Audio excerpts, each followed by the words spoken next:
TLDR is Laurentia Renz Lombard has been granted immunity. She will not face any prosecution. Comment below if you think that Judge Erasmus got it right. And basically, he also denied the leave of appeal for Kelly, Joshlin, and Stefano, saying that no higher court will find any chance in success based on the reasons that were presented by their advocates. Now, today I'm going to be covering day 2 of the appeal, the hearing for appeal, right? And basically, it was wild. I don't know what was going on with Advocate Nkabayi. Now, Advocate Nkabayi, I gave her a lot of points yesterday. I thought she came in with a good argument, and we know court ended because she wasn't feeling well. But after that, I don't know what happened this morning. She came in and she wanted to spar. I also got the impression, right, that she was indeed wanting to speak until lunch. And basically that's what happened, is that she went in circles for hours with Judge Erasmus. And Judge Erasmus got frustrated with her at certain points. He told her that she didn't read the case law correctly, that it's standard 5 level, and she hit back. She accused him of being biased, basically to the point where she said that he colluded with a parole officer because only the state represented their side. And Judge Erasmus told her, he said, if you think that I'm colluding with the parole officer, report me. Make a record of it and report me.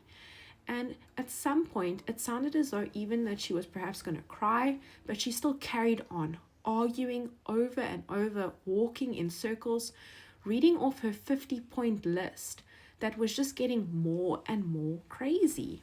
And it got to the point, right, where she accused Judge Erasmus of giving her client an unfair trial based on his facial expressions. And the whole court burst into laughter because it was tense. And Judge Erasmus retorted, saying, listen here, you are batting in a 5-day cricket match and you are not even scoring any points. And then after lunch, she came in late. I said in a previous video that she had left, but it turns out she came in late because Judge Erasmus was waiting for her after lunch. And he saw, so where's Advocate Nkabayi? And everyone is like, I don't know. Kelly's advocate stood up. It's Advocate Carri-Ann. And Judge Erasmus asked him, do you know where she is? And he was like, no. I always got the impression as though, like, it's, you know, when your friend is naughty and the teacher asks you where your friend is? He was like, I don't know. I don't want anything to do with her. And after that, he made his few points. He was very succulent. He was very short and sweet.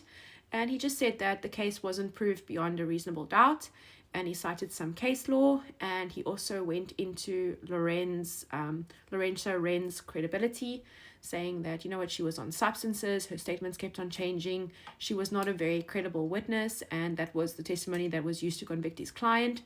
And he also brought in the fact that, remember that preacher that said that Joshlin, that Kelly approached him and said that she wanted to sell Joshlin? Well, his testimony only came in through Laurentia Renz, right?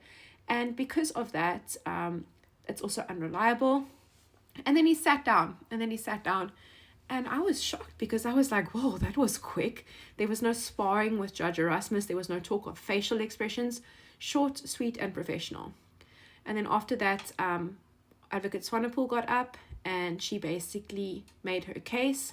She briefly touched on why the police did not beat Stefano and Joshlin.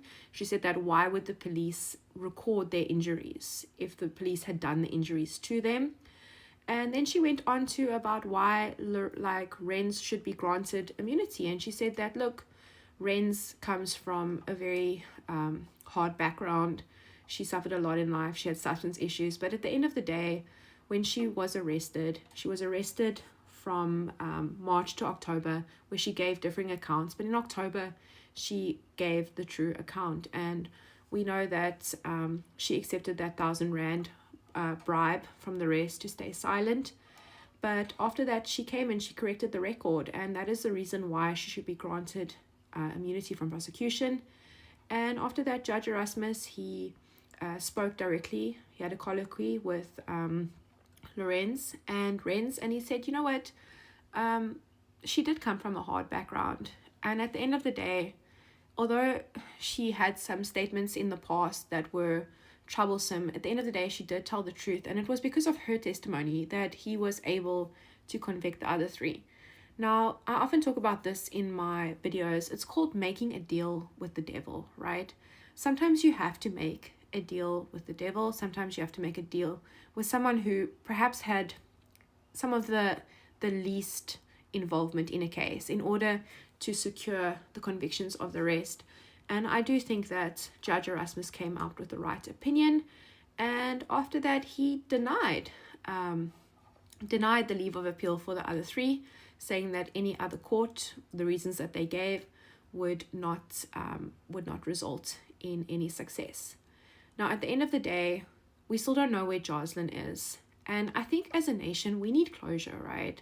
We need closure because we don't know if she is alive. We don't know if she is dead. I personally don't think Kelly's going to speak anytime soon. There are still some legal avenues that she can go through. And I don't think she's going to be telling us anything anytime soon. In the meantime, we have to wonder what has happened to that 6-year-old child with those blue-green eyes who was, sold to a Sangoma, right? What has happened to her? Now, at the end of the day, we're here because we want justice for Joshlin, and I don't think we're going to get justice until we find her, right? We need either to find her alive or perhaps even to find a body and just to bury her and place some flowers on her grave.